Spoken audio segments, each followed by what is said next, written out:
Assalomu alaykum, hurmatli kanalimiz a'zolari. Bugungi mavzuyimiz pielonefrit kasalligi haqida bo'ladi.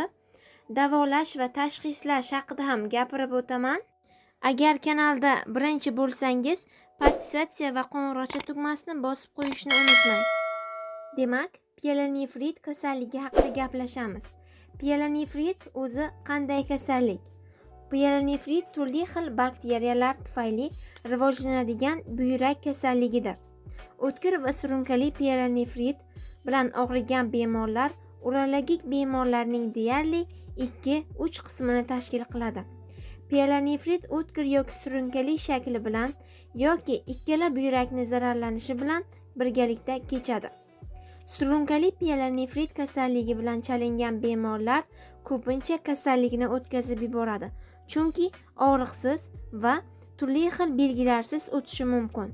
Pielonefritni vaqtida davolanmasa, u buyrak yetishmovchiligi, karbonko'l yoki buyrak absessi, sepsis va bakterial shok kabi jiddiy asoratlarga olib kelishi mumkin. Pielonefrit sabablari. Ushbu kasallik har qanday yoshda paydo bo'lishi mumkin. Pielonefrit quyidagi davrlarda rivojlanadi. Birinchisi, 7 yoshgacha bo'lgan bolalarda pielonefrit uchrash ehtimoli bolalarning anatomik tuzilishidagi xususiyatlari tufayli oshadi. Ikkinchisi, 18 va 30 yosh o'rtasidagi yosh ayollarda pielonefrit jinsiy faoliyatning boshlanishi, homiladorlik va tug'ruq bilan bog'liq bo'lishi mumkin. Uchinchisi, keksa erkaklarda prostata bezi adenomasi tufayli siydik chiqarish yo'llari buziladi. Pielonefrit kasalligini davolash. Asoratlanmagan o'tkir pielonefritlar shifoxona sharoitida urologiya bo'limida konservativ davolanadi. Antibakterial terapiya olib boriladi. Preparatlar siydikdagi bakteriyalarning sezgirligini hisobiga olgan holda tanlanadi. Yallig'lanish jarayonlarini tez bartaraf etish va pielonefritning yiringli destruktiv shaklda o'tishiga yo'l qo'ymaslik uchun davolashning eng samarali dorilar bilan boshlash tavsiya etiladi. Dezintoksikatsiya terapiyasi immunitetni mustahkamlash uchun amalga oshiriladi. Isitma kuzatilganda past oqsilli tarkibga ega bo'lgan parhez buyuriladi. Harorat me'yorga kelgach, bemor o'zida ko'p suyuqlik saqlagan to'laqonli oziq-ovqat ratsioniga qaytadi. Ikkinchi darajali o'tkir pielonefritni davolashning birinchi bosqichida normal siydik chiqarishga to'sqinlik qiluvchi to'siqlar bartaraf etiladi. Siydik chiqarish buzilgan hollarda antibakterial dori-darmonlarni tayinlash istalgan samarani bermaydi va jiddiy asoratlarni rivojlanishiga olib kelishi mumkin. Surunkali pielonefritni davolash o'tkir shakldagi kasallikni davolash bilan bir xil tamoyillarga asoslanib amalga oshiriladi. Lekin u ko'p vaqt va mehnat talab qiladi. Surunkali pielonefritni davolash quyidagi terapevtik usullarni o'z ichiga oladi. Siydik chiqarishga to'sqinlik qiluvchi yoki buyrak qon aylanishining buzilishiga olib kelgan sabablarni bartaraf etish.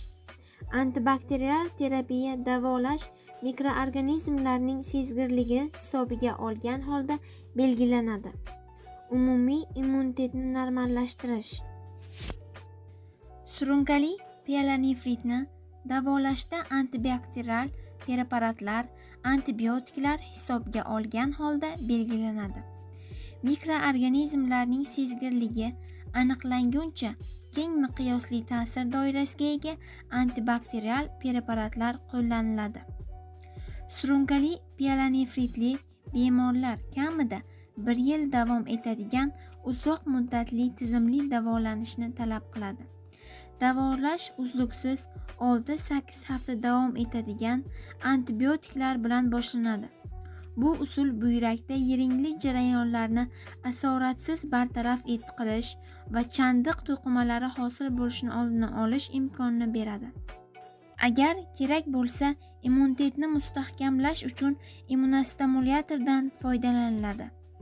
Remissiyaga erishilgach, bemorga uzilishlar bilan antibakterial terapiya kurslari beriladi.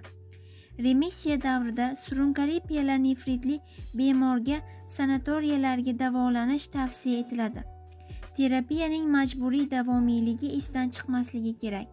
Shifoxonaga boshlangan antibakterial davo ambulatoriya sharoitida davom ettirilishi kerak. Qo'shimcha davolash usullari sifatida fitoterapiya qo'llaniladi.